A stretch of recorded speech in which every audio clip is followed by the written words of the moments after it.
Okay, everybody, we've got almost a full house here. This is fantastic. Thank you, everyone, for being on time and joining us for our first tasting. Just a little bit of housekeeping, as this is basically this is the first time we've done anything like this.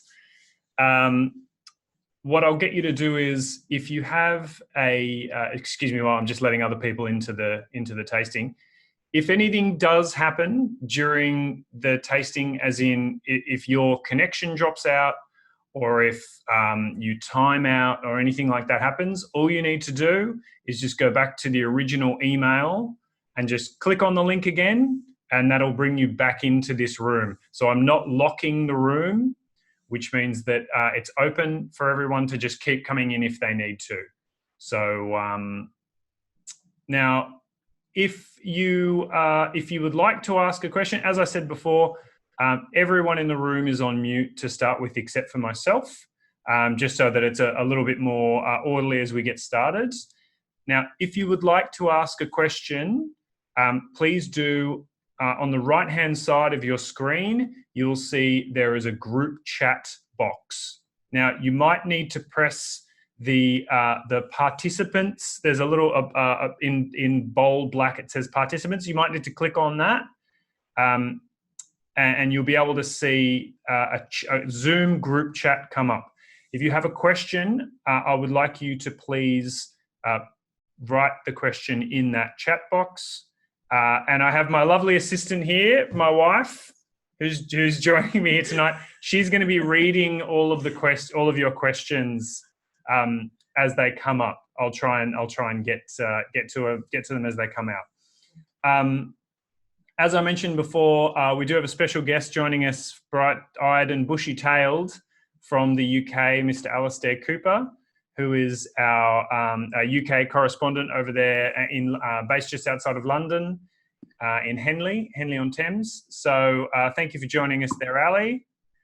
Yeah, no problem. It's nice to be here with you all. I wish I was on the wine as you are, but it's coffee for me at 9:30 in the morning. But I look forward to hearing your thoughts on the wines and participating as well. We can still get you into the mood, I'm sure. So I'm sure we can. A few more people just coming in slowly, but we just to reiterate, as everyone, just thumbs up if you got your glassware and your wines out of the fridge ready to go. Yep, very good. Lots of thumbs. Very good. Thank you very much. Yep, thumbs up. There is the very good. Everyone's figured out the thumbs up on the black screens. Very good. Fantastic. Again, if everyone's found that Zoom group chat on the right side of your screen, yep, everyone's got the thumbs up now. Excellent. You just need, if you've got any questions, please do use that on the side. Alternately, if you would like to ask a question of me and use your voice rather than chatting, that's totally fine. All I need you to do is to raise your hands, but you don't have to do that on the video. You do it on the chat.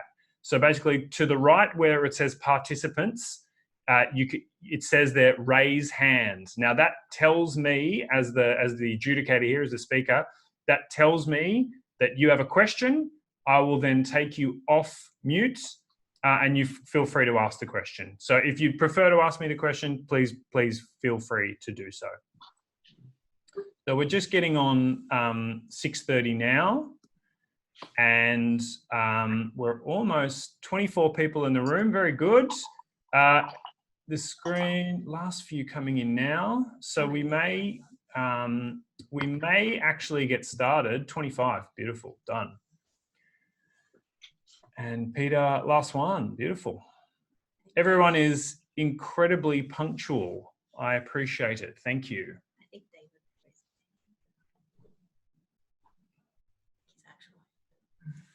Okay. All right. So, as I mentioned in the email to you guys, well, first of all, welcome. I thought I'd say welcome is probably the first place to start. But as I said to you in the email, if you've got 3 glasses, this is going to be a very unique way of tasting wines because it's the first time I've done a wine tasting where I'm not pouring the wines for you, where you're pouring the wines. So you get to drink at whatever speed you want, which is a bonus. You get to try in whatever way, in whatever order you want. I'll be talking, just to give you a quick, a brief rundown of how the tasting is going to run on its own. I'm going to talk to you just very, very briefly about the producers, very, very briefly, just a few sentences about the producers and why we work with them. And then we're going to get into tasting each of those ones. What I would strongly recommend is, if possible, if you have 3 glasses, have those 3 glasses out and pour all 3 wines, so you can go back and forth between the wines. There's nothing more informative than being able to see all of those things together as we talk about it. But then because you've got a whole bottle to yourself, we're not worried about the small pours. You can go back, and if you run out, oops, sorry, that was my microphone. If you run out, you can just pour yourself a little bit more. So we might get started. So here we go. What order do you suggest from Stephen Kendall? Thank you very much to my lovely assistant. Stephen, great question. We're going to start with the Chablis, and why not? It's a good time to get started. Let's start by pouring in our left glass the Chablis. Shall I pour for you? Thank you. Thank you very much. Okay, now I'm just going to put on, as our last few people coming in the door right now. Here we go. Everyone's in. Welcome, everyone. So I'm just going to, we've got the bottle openers coming out. Fantastic. I'm just going to put on, so you're not just looking just at my face. You don't have, I won't subject. I'm sure they'd all love to look at your face, Clive. I won't, said very well by my wife there. I won't subject you to that the entire night. I'm just going to share my screen with you, because we've got a little presentation that I'm going to put up, which is, where is it? There. And it's basically just a few things on a little bit of a presentation on Chardonnay itself. So, our first online tasting. So just very, very briefly, we're just going to go through the history of Chardonnay. Now, just to let you know as well, if you do have questions, I will have our chat open on my screen. So if you do have questions, please feel free to just chat, and I will be able to see that straight away, and I'll be able to answer your questions. So I'm just reorganizing my screen so I can see everyone, as well as the chat. Okay, so the history of Chardonnay. Where did Chardonnay come from? Now, while Chardonnay is grown basically everywhere in the world now, as it says here, modern DNA fingerprinting has shown that it actually it's one of the children of Pinot Noir, which is, of course, a red grape. Pinot Noir is known as being genetically unstable, is the term that I've had it explained to me as. Pinot Noir, basically, it replicates and it mutates very, very, very quickly. And you'll probably know several names of its children or its mutations, some of which are, of course, there's Pinot Gris, Pinot Blanc, and Pinot Grigio in Italy. So it definitely, it on itself, it can mutate quite quickly. But it also, when it was blended with Gouais Blanc, which is, I must be honest, I've never tried a Gouais Blanc myself. Be interested if anyone else had. I think it might be almost extinct. And it was originally brought from Croatia by the Romans. It was brought through northern Italy, through southern France, and then up into Burgundy, where it found its biggest home now, and that's where it's grown the most. However, I had to put in here, why Chardonnay? Why would we be talking about Chardonnay? Why are there so many people interested in Chardonnay? Now, Chardonnay legitimately is what I would call a rite of passage in the world of winemaking. It's grown, any winery, any winemaking region worth its salt grows Chardonnay. And they're growing Chardonnay in Suffolk in England now. That's how it's. If you want to be a real winemaking region, you've got to be able to grow Chardonnay. And the beauty of Chardonnay is that it's such a flexible grape variety. It really takes to a lot of different soil types. It takes to basically any soil type. It's like a weed; it grows anywhere. But it adapts itself nicely to that region. And the flavors that you get out of Chardonnay can be attractive in cooler climates, in limestone soils, in clay, in sand, in the hot, in a desert. Not quite the desert, but you know what I mean. And the other beauty of Chardonnay, one of the reasons why it's so popular, is because it's a very, very easily recognizable name, and it's very widely sold the world over. Everyone knows what a Chardonnay is. Everyone knows what they're getting with a Chardonnay. And it really is a very reliable grape variety from a grower's perspective as well. So that's why we're talking about Chardonnay. That's why it's a significant grape variety now. And now we're going to get into the grape variety when it's grown in different spots. So we're going to start with the Chablis. But as I said, I would encourage you to have 3 glasses there, which I'm going to do right now. I'm going to pour the first 2 side by side. And we go back and forth between them. So what's the second one? The second wine that we're going to pour is the Bourgogne Blanc, Domaine Chavichouet. So, but I'm going to talk about the Chablis first, and I suggest we try the Chablis first. So, Chablis, Louis Moreau, 2018. One thing that I have to mention as well is that one of the reasons why I chose these 3 wines is because not only are they the same grape variety, but they're exactly the same vintage as well. So we've tried to cut down all of the differences as much as possible, so that you can literally just see the difference in climate and soil type and oak and things like that. So the every other control is control. Every other variable is controlled. Sorry. So. Louis Moreau, the Moreau name is very, very well known in Chablis. The Moreau family's been there since 1814. This specific branch of the Moreau family is Louis Moreau and his wife Anne. Louis is one of the sons of one of the more famous families. He inherited quite a bit of land, 50 hectares of land across Petit Chablis, Premier Cru, and Grand Cru. He's got some Grand Cru land himself, and 50 hectares is a lot of land in Chablis. He inherited that, and he and his wife decided to go their own way, start their own brand, but they've still kept the Moreau name. They've got 3 kids who are all interested in winemaking, and they intend to take up the mantle as well. So. These guys, this Chablis, so it's an AC Chablis. So it's sourced from. I've got a handy little map here as well.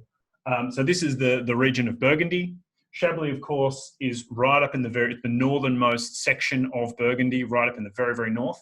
Chablis geographically is closer to Champagne than it is to the rest of Burgundy. So it's a very, very cold climate. 100% Chardonnay territory, and the AOC Chablis. So it comes from this gold area in the center, sourced from several different plots of this gold area in the center. So Chablis, as I said, very, very far north, and I'm just going to go to our next. So if you can't quite see the map, I've put another map on here as well. So up in the top left box that's the Chablis section. We'll come back to this map as well as we go back into Burgundy. But Chablis and a lot of other producers call their wines Chablis-esque. But this example, this Louis Moreau, I think epitomizes Chablis absolutely perfectly. So climate and soil play a huge role in the making of this wine.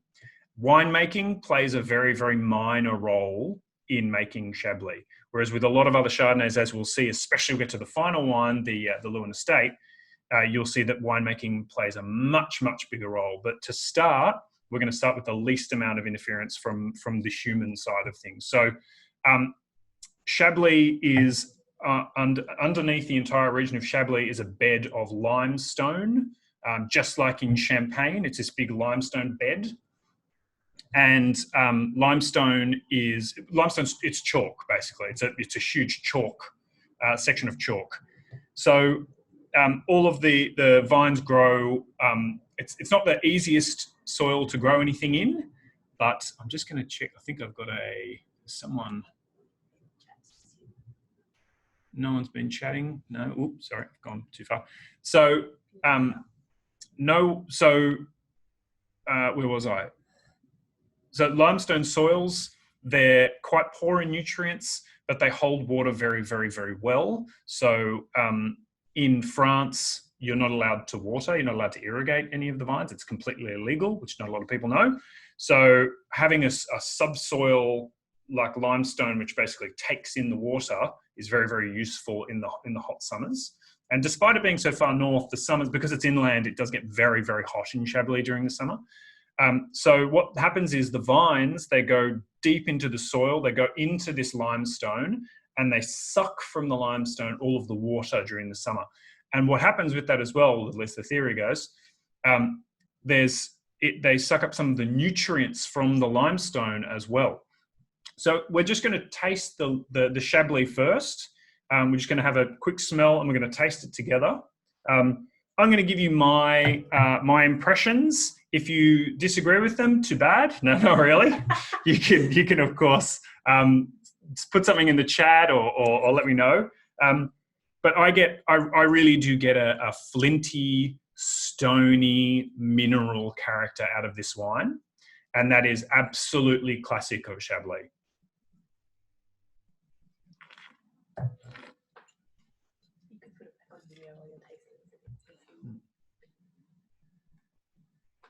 So,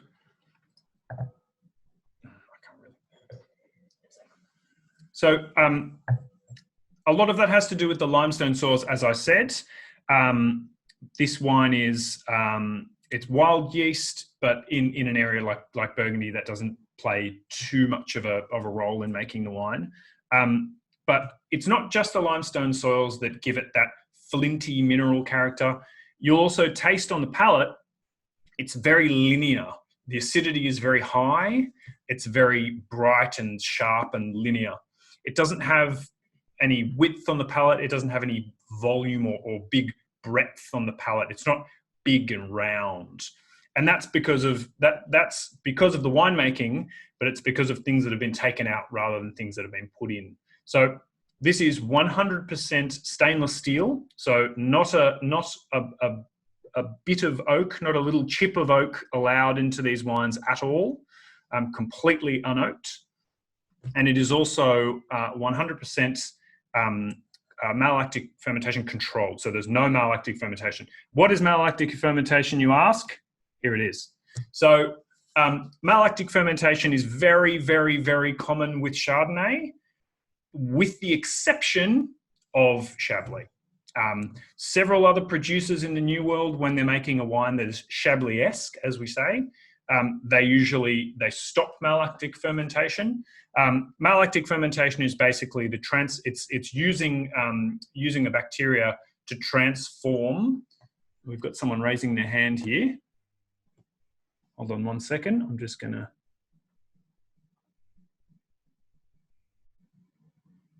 We're gonna go back to the share screen. Something that you would like to say here? Well, why is that not? Sorry, team. We're on pause here for a second.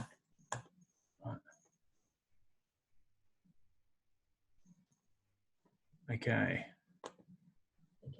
Okay, Ali. Yeah, we're going to need to do this. The chat's not coming through on my page, sorry. So let's keep it to, so Ali, we'll just get your words quickly on Chablis if that's all right. I'll put you on, I'll take you off mute there.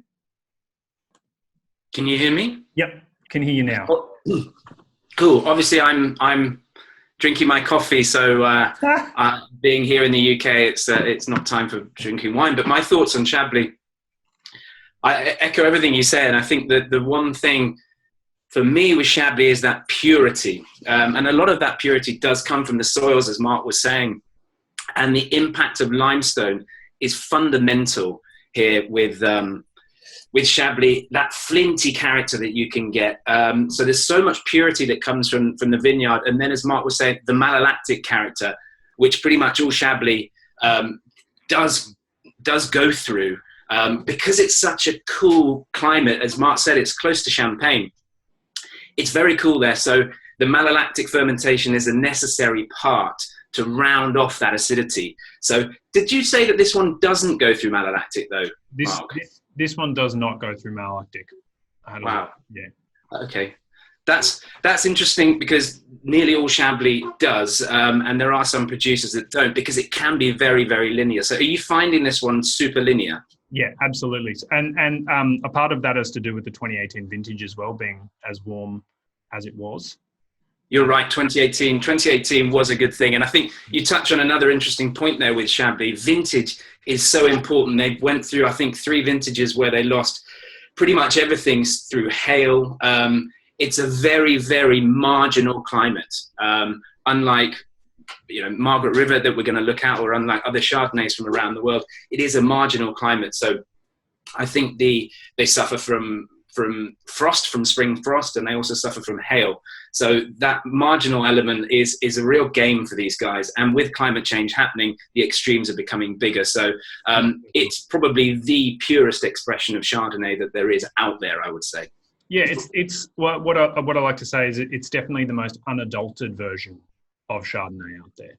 By leaving oak out of it, by letting it kind of just be. And as I said, this is wild ferment, whatever that means in today's winemaking. Who knows? But just a quick question from so Nick Reynolds has said here, a lot of lees on the nose as well. That is a very, very good pickup, Nick. These guys are very very big on lees stirring in their wines, and Chardonnay especially. As an aspect of its flavour, it definitely does do well with lee stirring. The lees are, of course, the yeast cells. Once they have carried out their job and they have transformed sugar into alcohol, they then they expire and they fall to the bottom of the tank, be it stainless steel, oak, whatever it is, whatever vessel is being used. And the winemaker has the choice to agitate those lees, to stir them. It's in French, it's called bâtonnage. And what that does is it brings those lees back up in. So I've just got some people who have dropped out who are coming back in now. There we go. And those lees, by stirring them up and agitating them, you're allowing the wine access to a higher surface area of those lees, and the wine actually starts to break the lees down, and you get this this creamy, not quite creamy in the way that malolactic fermentation is creamy, but it's more like Ali, I know you use the term honeycomb hazelnut. That's more for me. Malolactic, the character I get is more this kind of honeycomb, crunchy. I think what we have crunchy bars over here, Violet Crumbles over there. Yes. It's your chocolate bar, isn't it? Yep. That kind of honeycomby character from malolactic. But from lees, actually, I often get a very slightly, it's a cheesy character, if that sort of makes any sense. Cheesy, leesy. It's sort of smelly in an attractive way, but it's quite hard. It's quite hard to put into terms. It's certainly not a fruit characteristic, and it can add a text. It's a textural element on the palate that gives it a sort of thickness. But the smell is slightly cheesy. I'm not making it sound attractive, but that's the sort of trigger word for me. Yeah, no, I definitely get. I get. Especially in this, I get it's almost like a cheese rind character, and then also a little bit of a kind of hazelnut meal character in it as well. So, but that's where we're going to start with Chablis.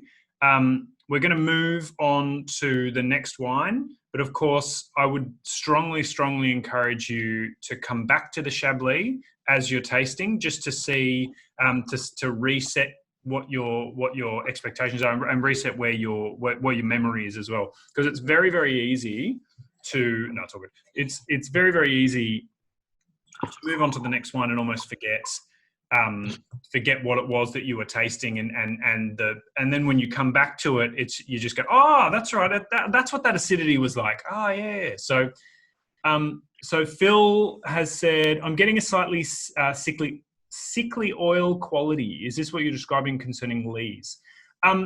Potentially yes. Oily quality. Is that in the, so Phil, is that in the first one, in the Chablis? Like a slick oil.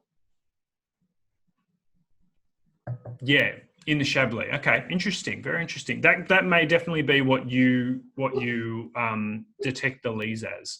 As I said, with Chablis, because they don't use any oak, because it's 100% stainless steel, that unadulterated Chardonnay, it's much easier to see some of those elements.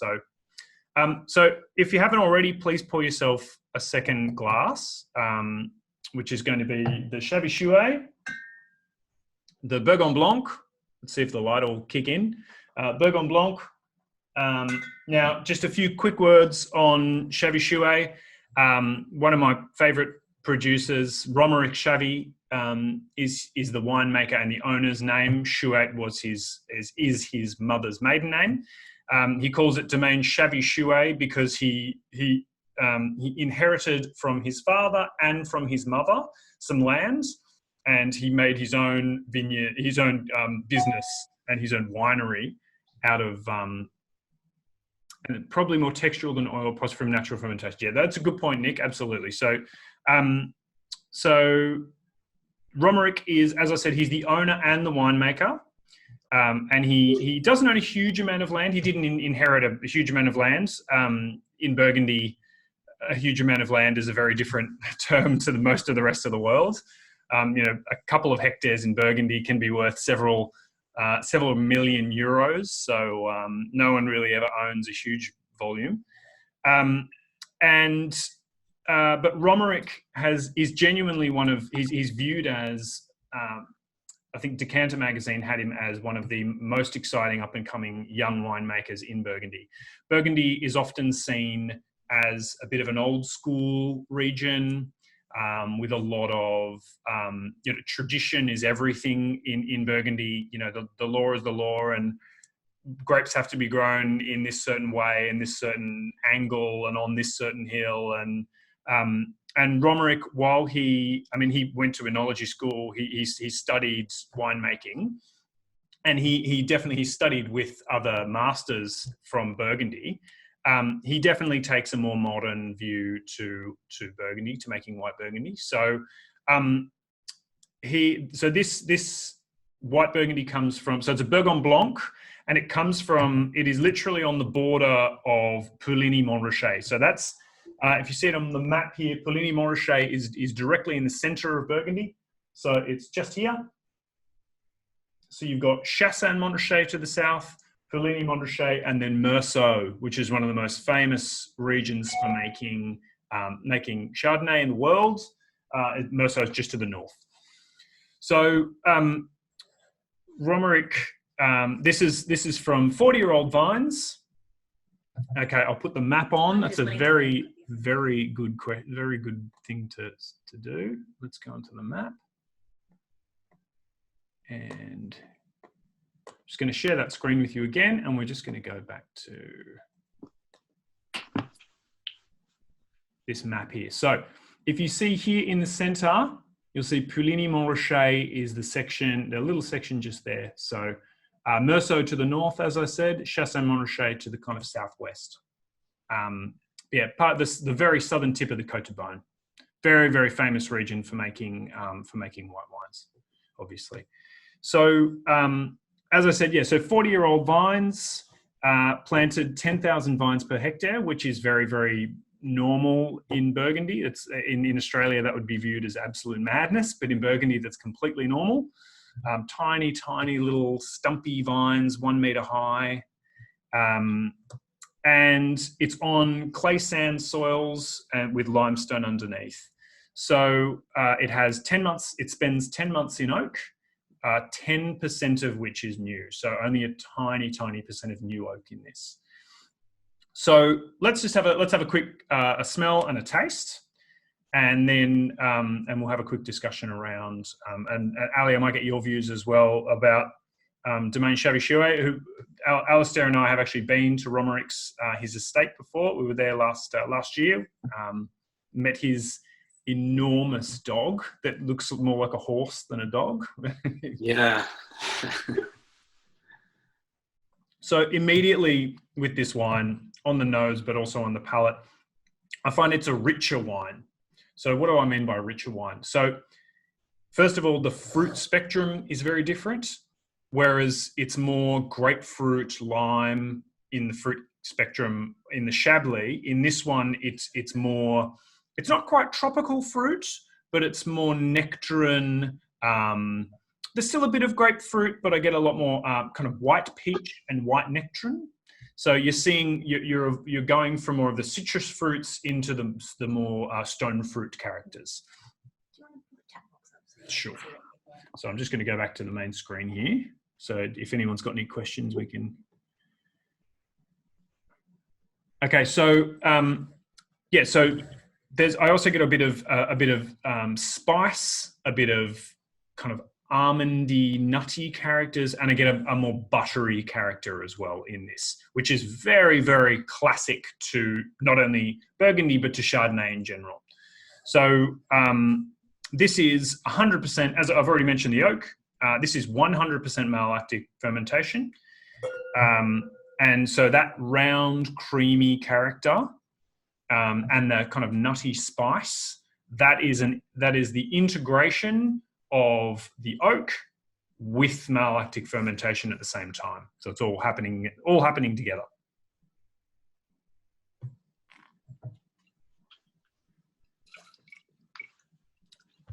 Anthony, I do not have a Google Map view of the field, and if I do, I'll probably break the computer. So I might have to pause that question if that's all right. Does everyone see what I'm talking about, or see what I taste what I mean when I say we're going from grapefruit to nectarine, and we're going from steely minerals and stony characters, we're going to more spice and more nutty, more buttery. So that's as I said, that's introducing oak. But at the same time, it's also introducing a slightly warmer climate. Now, no one's going to say that Burgundy is hot by any means, but I think when you compare the difference between right up in the north of Chablis and then you come down into Pouligny-Montrachet, that extra little bit of warmth every day, that extra little bit more sunshine across an entire vintage, that's where you get that extra ripeness and that extra development of flavor within this Chardonnay, and that's what we've got right here. So any thumbs up for liking that wine? Because I think that's a pretty smart wine. I think there were a couple that popped up before. A couple of thumbs up. Very good. It's lovely. It's a lot of thumbs up there. I don't think there'll be too many problems finishing those bottles. That's very good. Okay, so now we're going to move on to our third wine for tonight. So now, of course, we're jumping into the new world. We're jumping from the old world to the new world. And this is where we will, of course, see the most stark difference in Chardonnay. As I said at the start, we've tried to control all the variables as much as possible, whereas we've got the same vintage and, of course, exactly the same grape variety. We're just looking at different places of origin. So we've just tried 2 old world examples. Now we're going to jump into the new world. So Lewin Estate are one of the most famous Chardonnay producers in Australia. The Margaret River is, of course, a very, very famous place for making Chardonnay in Australia. And of course, Lewin Estate, I would say, would be sitting right at the top of the tree for producing Chardonnay within the Margaret River. Alastair, I'm sure you're aware of Lewin Estate, even over in the UK. We're very aware of them, and of course, the art series was an iconic wine for really putting, I think, Margaret River on the map. And I'm sure you're probably going to talk as well. I'm imagine about the sea change in winemaking techniques that happened in Margaret River and with Lewin Estate from kind of 2006 onwards. But no, I'm a big fan of Margaret River. Big fan. Yeah. And I wish I now didn't have my coffee here and I was drinking a glass with. So, as I said, so I'm just going to quickly go through who they are. So that was the region of the Margaret River, very, very famous.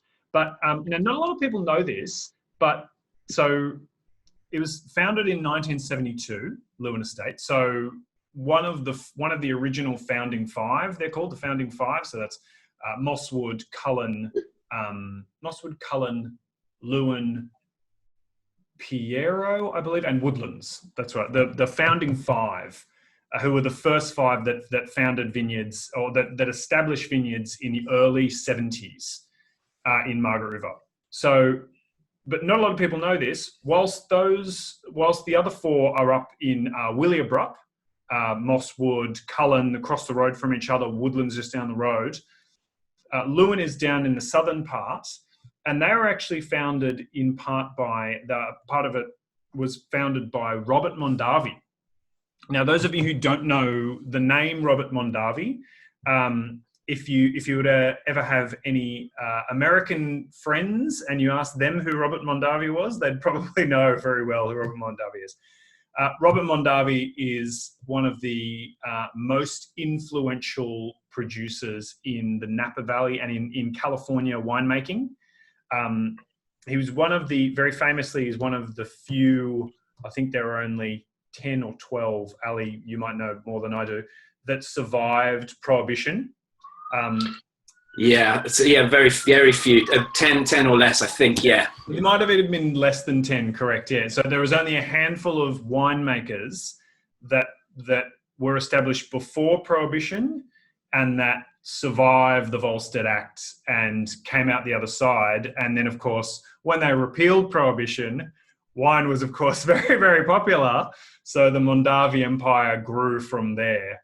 Robert Mondavi Wines today is one of the biggest wine producers on the planet, not just in America, but on the planet. They are incredibly influential. And it was Robert Mondavi himself, the man himself, who came to Margaret River and who told the Horgan family, who are still the owners of Lewin Estate today, he told them that this plot of land where they were thinking of planting, which was actually a cattle farm that they owned at the time, he told them, this is perfect winemaking grounds and you would be well placed to start planting grapes here, especially Chardonnay. Mondavi is a huge component of Chardonnay. He put Chardonnay on the map in America many, many years ago and was one of the first ones to bring in oak as an important aspect of Chardonnay growing. So that's the history basically of Lewin Estate. And to talk of Lewin Estate and to talk of their American roots and things like that, that gives you a hint of where we're heading into our final wine here. I'll get you to just give it a quick smell and have a quick taste, because the first thing that I get is absolutely, sorry, that's Nick Reynolds, good point. Some of them survive making sacramental wine. That is exactly how the Mondavis did it. That is legitimately how the Mondavis did it. They were selling wine for the sacrament. And they were very, very, very popular for the sacrament. The sacrament was very popular in California during the Volstead Act, during Prohibition. Quick question from Craig. Are the price points of these wines about similar? No, they're not. The two Burgundies are obviously, because they come from the other side of the world, they're a little bit more expensive than the locally made Lewin Estate Prelude. Of course, if we were talking about the Art Series, which is their pinnacle wine, that's $120, $130 a bottle. So that's a different story again. But this Prelude is actually quite moderately priced. It's around about $35. So, but just back to what I get from this wine. So I immediately, on the nose, I immediately get oak. I get a lot of oak. Now, that's because Lewin Estate, for their Art Series Chardonnay, very, very uniquely, not just unique for the Margaret River, not just unique for Australia, but unique for all the world. Every single year, they use 100% new French oak in making their wines.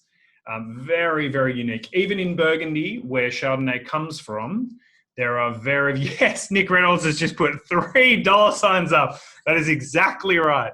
I was speaking to a colleague of mine who worked for Lewin Estate for many, many years, and he admitted to me that was their number one expense every single year was the purchase and importation of oak barrels.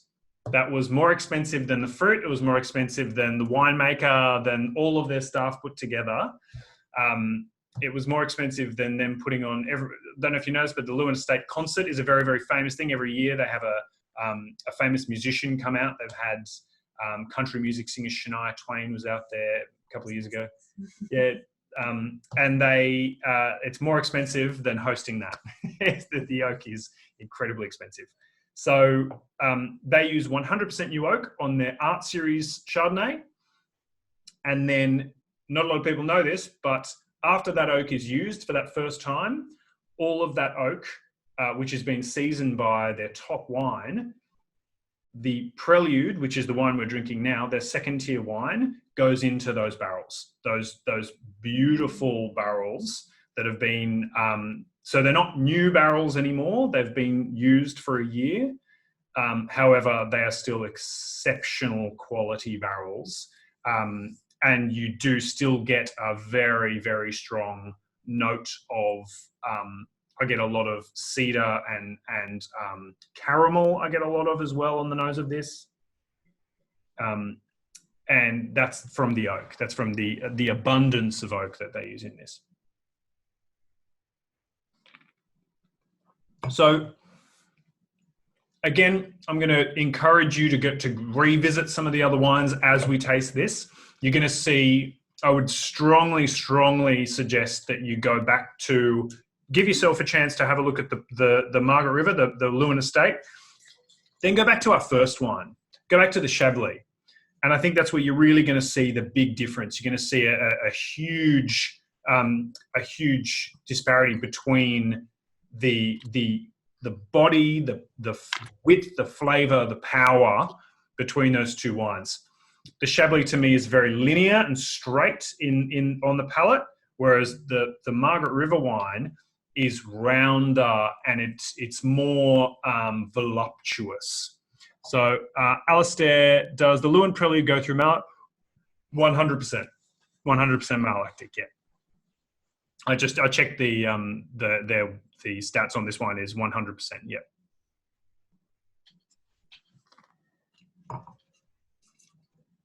So to go through the same pattern as what we did before, we started with the Chablis with a kind of grapefruit spectrum.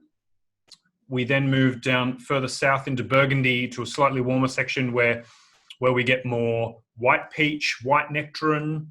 Now we're moving into a considerably warmer climate in the Margaret River in Australia, and I get a lot more tropical fruit in that.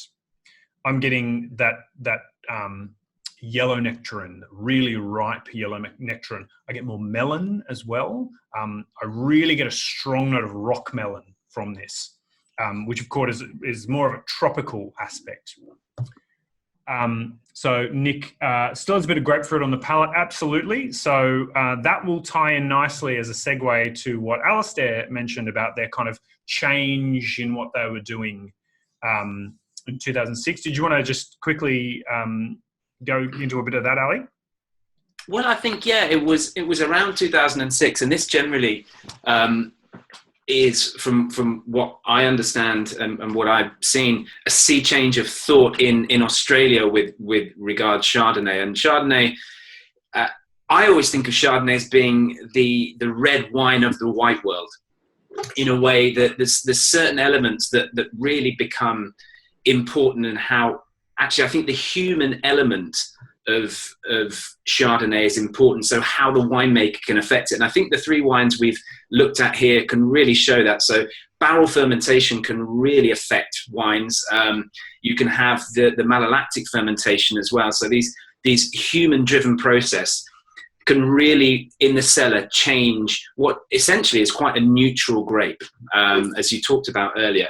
And certainly in Australia, the big oaky, buttery wines were all the rage, and I'm sure that you've all enjoyed some of those wines in the past. And I think it was around 2006 where this really started to change. And Chardonnay generally in Australia then went from being big, buttery, bold, which everyone enjoyed, to being almost anemic. So you have producers from the Mornington Peninsula, guys like Tom Carson, is it, from Yabby Lake, and really dialing it down and going for this more Chablis style. So wanting more acidity and more freshness, picking earlier.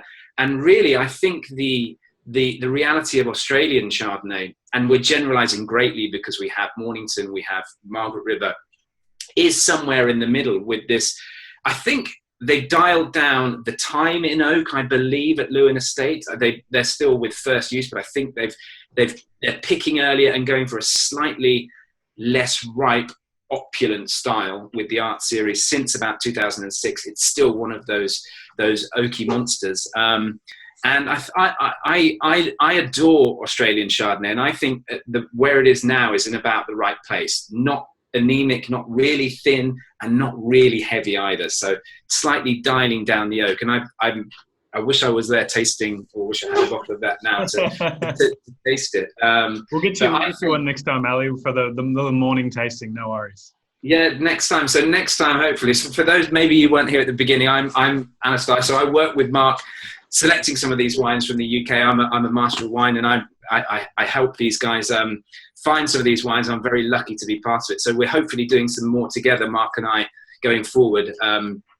And I just love Chardonnay. And I think another element, without wanting to get too geeky, and maybe this is something we can look at further, Mark, in the future, is clones and different types of Chardonnay. And I think in the Margaret River, because it is a warm climate, there's a certain clone there of Chardonnay that can, the Gingin clone, exactly, that can help give certain characteristics. Chardonnay is just a fascinating grape, and I think you've chosen three great wines to show the different styles and step up. And it is, yeah, as I say, it's the red wine of the white world for me. Oh, I completely agree, Ali. That's very, very well said. So just a few questions here while Ali was filling us in there. So Steve's just asked, what food would you match with each? That's a fantastic question. And Ali, I'm going to get your feedback on this as well. But what I try and do with when I'm matching food to wine is it's all about complementing each other. So Chablis, the classic one for Chablis is very similar to Champagne. So I'd say seafood, oysters, and Chablis is a very, very common match. And then the Bourgogne Blanc, because they're quite elegant light wines, you don't want something that's particularly big or rich or round or heavy. So kind of like a light chicken, like chicken salad, things like that would go quite well. And then in the Margaret River, the Lewin, I'd be looking for more rich styles. So you can do something like a Thai mango chicken salad would be really, really nice. That tropicality mixes well with the fruit characters as well. Those would be my immediate, off the top of my head, picks. Ali, any feedback from you? Cool. I'd say obviously oysters and Chablis is a classic mix. The the soils in Chablis are made up of old sort of oyster shells, and there is that oystery, briny character that you get. So yeah, that's absolutely right. I think food and wine matching, and I did a web chat yesterday, and I was asked a lot about food and wine matching, and I think there are, of course, whatever you enjoy with your wine is correct. There's no right or wrong answer, but there certainly are things that do work together. There are some that are better than others. there's some that are better than others, but we're all different, and there's no right or wrong. So you should try all sorts of different things. I think thinking of the Chablis, you're right. The Chablis Chouette, it's probably from knowing the wine but not drinking it now, it's still quite a lean. I mean, it's richer, isn't it, than the Chablis, but it's still quite a lean. There's still always a real precision and acidity. Absolutely. So yeah, I think a chicken dish or fish. Seafood as well. So another like tuna steak or something would be another. Tuna steak, yeah, it could certainly go with. It's probably got enough freshness and acidity to go with some with a pork chop or something as well. And then the Lewin, I mean, I'd love to have some lobster with the Lewin, something like that, something quite rich. But they're quite flexible wines, I think, with food and wine matching. Yeah. So thank you for that, Alex. So just another quick question here. So Steve's asked, would you say the Californians are where Australia used to be? Yes and no. I think the Californians are where the Californians are, and there's no changing that. So I think we were where the Californians used to be as well, and the Californians. I mean, I'm making a generalization as Ali and I were both saying before. We make generalizations when we come to things like wine. Every wine is its own different universe, but by and large, the Americans, they love American oak. America loves America. That's the way she is. And they love using American oak. And American oak does impart a very unique set of characteristics on the wine. And it requires the wine, the Chardonnay especially, to be robust and big and round, to match this cinnamon spice, cinnamon sugar character that you get from American oak, it's a very unique smell when you get American oak. So yeah, I mean, the Californians, I think, are on their own path. The Californians are not trying to be Burgundy. I think Australia, historically, I think we're finding our own path now. And Ali, from an external perspective, from someone working in the UK trade, I think I'd be very keen to hear your thoughts on this. But I feel like Australia is on its own path and finding its own feet and gaining its own style and its own flavors, just as America did. They've got their big, bold, round, loud style, which I think suits them perfectly. And then they're not going to change. So I don't think they don't want to change, and I think they don't think they should change. For a while, we were imitating the French as much as we could, and then we were imitating the Americans. And now I think we've kind of found our own mid path. I think it's an interesting point. And I think California, again, we have to generalize because, without getting into the nuances of different areas, but the influence of the coast is fundamental, certainly when we're looking at both Australia and with California. So it's no surprise that Sonoma, the coastal area of California, they are producing some really elegant, lighter styles, still within the framework of California. They're still bigger, it's still warmer there, but the coastal element, and we've seen the great Chardonnays from the Mornington Peninsula and Margaret River, the influence of the coast is absolutely fundamental in that. And I think harvest dates as well are key, so people are learning to pick that little bit earlier. And a lot of the great winemaking breakthroughs have come from California, the likes of John Kong's garden in California, and there's David Ramey. They are making rich styles, but they're influenced by Burgundy, as Australia was as well and is. But the key is to be true to your own territory and your own soil. And I think that the Californians, like Australians, are dialing things in where they can, but you have to work within the framework that you're given. But the great thing, as we said, with Chardonnay, there are so many techniques that you can use. And one of the big techniques, actually, that I'm sure many of you have found, and some people love this style, and I don't think we haven't got any of them here. Probably the Chablis Chouette is the most similar. Is that matchsticky, flinty, smoky, reductive character that you can find in a lot of wines. There's wineries, Dog Point in New Zealand, and who's making that style in Australia? So the Yarra Valley is absolutely at the forefront of that style. Mac Forbes, etc. Forbes, Oak Ridge is another one. Oak Ridge, that's the one. If anyone has ever had the pleasure of trying wines from a producer called Soumah, Soumah, they are so reductive. They are borderline faulty. They are just so. And I think smoky. That's a character as well that is wine making, and these things, like everything, they're fashion led. People like certain styles of wine, and I like a little bit of that smokiness, and that'd be interesting to show people actually in the future, wouldn't it? That really, absolutely. That could and then talk about how that is made. Yeah. So guys, that's basically everything. I'm just gonna put in the chat here a link to all of the wines from our website now.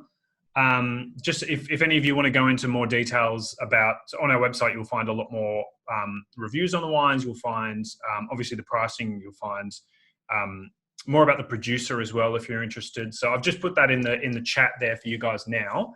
But those are the three wines. You've now got 3 open bottles of wine to do with as you will, which I'm sure you'll find a home for. I'm just going to send to everyone. So to everyone. There we go. I've just sent the link to everyone there now. I just want to say thank you everyone for participating, for being a part of our first ever online wine tasting. Thank you for allowing me to put a collared shirt on for the first time in 5 weeks. I had almost forgotten how to iron a shirt. What trousers are you wearing underneath? Well, I'm not going to stand up. That's the only thing. I still got my pajamas on. Cool. So thank you to everyone. Thank you, Ali, for calling in from the UK. I hope your coffee tastes great. Any more questions that you have, please put them in the chat box here. Otherwise, enjoy those wines. I'm sure you will. I'm sure you'll find a home for them over the next few days.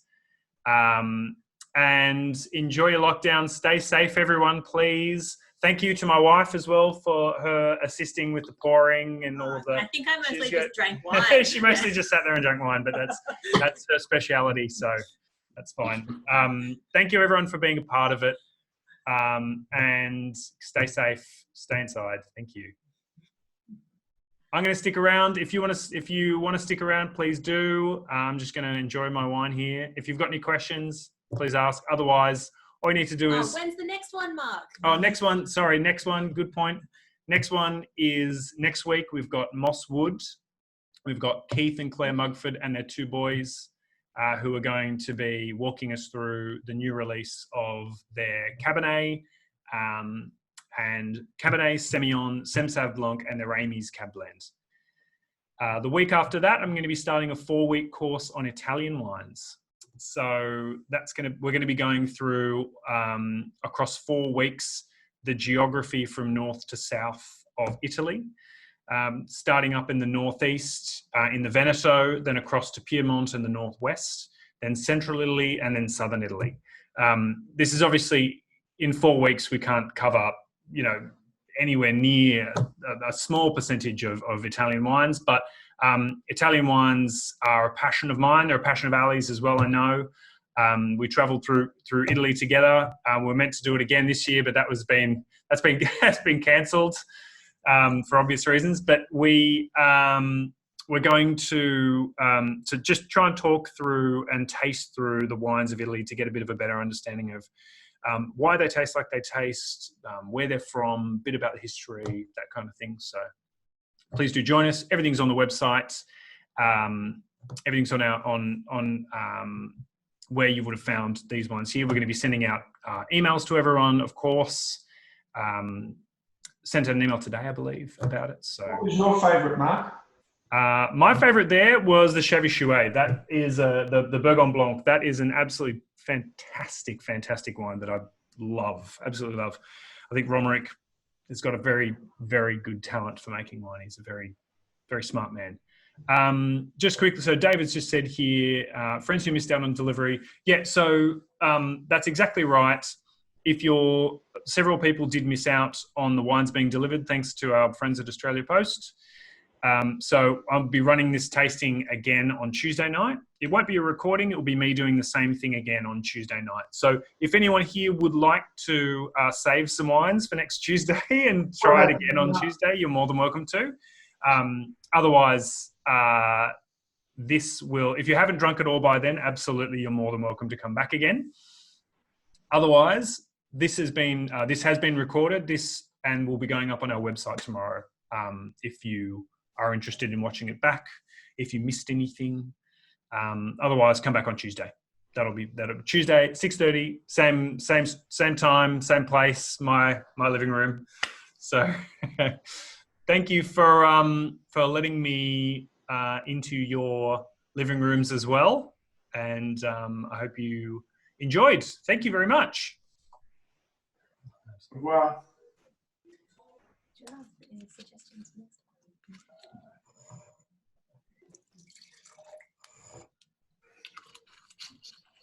Oh, yeah, good idea. oh, mate. So everyone's now been unmuted as well if you've got any questions. Ah, cool. I've got a question, Mark. Yep. You in the front. Yep. What price points are the three wines at? So the Louis Moreau, that's the AOC Chablis at 40 AUD. Romerick's wine is, I think it's 90. 90. And the Lewin Prelude is 35. Wow. Okay. So the Lewin's the cheapest of the lot. Yeah, because the Lewin Prelude rather than the arts. There's a big gap between the art series and the Prelude. How much does the art series sell for now over there? 200? Recent vintage was 120. Yeah. 120. Yep. It got 100 points from James Suckling, so. So did Jacob's Creek Merlot. All right, settle down, you. Settle down. Hey, Ali, it's Wendy. How are you? Hey, Wendy, how are you? Good, thank you. Sorry, I don't have the camera set up at the moment. Just to that conversation about the Lewin, like we were chatting with the winemaker recently, and he actually turned around to me and said that the Prelude's the one that they raid out of the sheds at the back and drink themselves all the time. This is that their right? go-to out of it. Yeah, this is their particular go-to for yeah, what they'd rather drink over the art series even. Yeah, and I think that makes a lot of sense. The art series is it's a big old wine, and it's not something that you can just drink without really investing in it. And I think that's the thing with a lot of wines. It's a great wine, but a lot of winemakers, their favourite wines are not the big famous ones. They're the ones that they can without thinking too much about. That's it. Like the ease of drinkability is like it speaks volumes. And that's really what it is also, the enjoyability of just getting stuck into a good wine. Yeah. I wish I was drinking it with you. We've got to sort this out next time. I've got to have the wines here. Even if it's 9:30 in the morning, I need to be trying these things. There's absolutely no postal delays happening worldwide that would get in the way of that. No, goodness me. No, it's terrible, isn't it? It's terrible. And so Wendy, which was your favourite of the wines? Who's your favourite child? In all honesty, I think they've each got their own purpose and their own place, like coming down to climate and choice of food. Like, for example, the Lewin something, I was actually already picking the dish that I'm going to make to go with that. the Chablis for our next seafood day in the sun. And I actually find that the Chablis Chouet probably one of the most versatile out of the three. I think that's got a lot more adaptability when it comes to food and climate as well. So I think they each have their own niche, which I think is pretty cool. I think Mark said that was his favorite, and I haven't tried the Prelude. I've tried the Le Moreau, but I do think that those wines, I mean, even at $90, no, it's not a cheap wine, but my goodness me, it really, really punches above its weight, even at that price. I think that and we talked about this when we were tasting with him, tasting through the barrels. He's a real superstar. He's a real superstar in the making. He's a real character as well. And understated individual. Yeah. Opinionated too sometimes, I think. Indeed. But no, great wines. Great wines. 100%, very good. Great choice, Mark. No, of course, my pleasure, absolute pleasure. So, any other questions from anyone at all? While we've still got Ali on board here.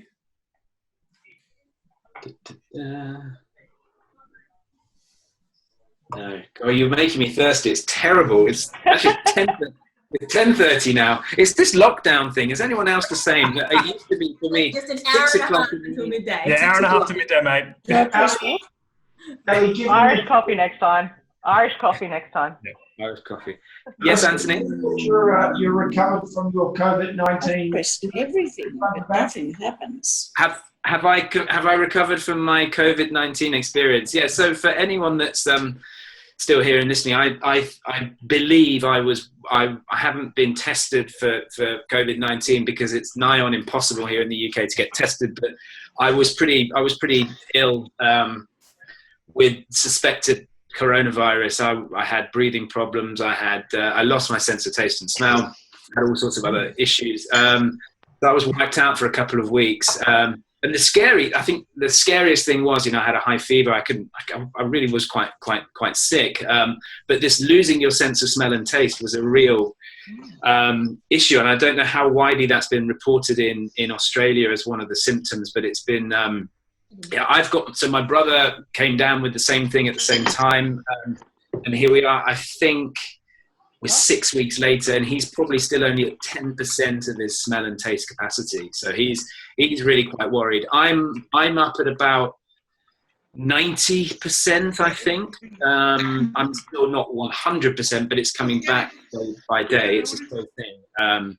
But it's a funny old virus. And yeah, my brother's really suffered. But I know probably 20 or 30 people personally that had similar experiences that I had. So I think the cases of this thing is a lot higher than is reported. But getting tested here is very, very difficult. But no, the sense of smell and taste was a real concern for me. But I'm pretty much back to full speed, thank goodness. Yeah, that's definitely been fairly widely documented. Yeah, they're saying that's one of the things that actually differentiates COVID from a potential cold or flu or just any other general kind of thing, is that actual sense of taste or smell, and that should be one of your real early warning signs to go and get a test. So just some random health worker advice popping in from the side over here.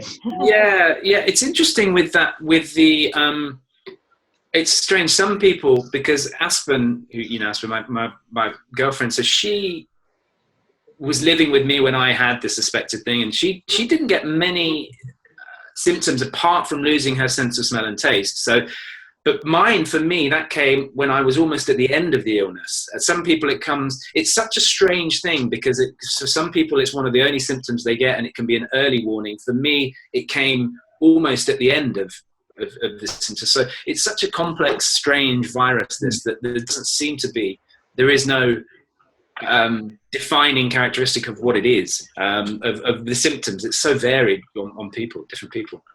Yeah. So yeah, but don't get it. Stay at home. Stay safe. Exactly right. Stay at home and do Zoom. Please do. So we might call it there. There's only Charlie, Phil, and John left from our customers. And Sean in the corner there. There we go. So if you've got any more questions, please do ask. Otherwise, I might go and get myself some dinner. Does Chablis go with pizza, Mark? Yes, Chablis does go with pizza. Seafood. It does. That's It exactly. does. You've got No it. lobster. But thank you for coming, everyone. Thank you for your participation, and thank you, especially Ali. Thank you for being a part of it. Thank you, everyone. Cheers, guys. Take care. Speak soon. Okay, take care, everyone. Cheers.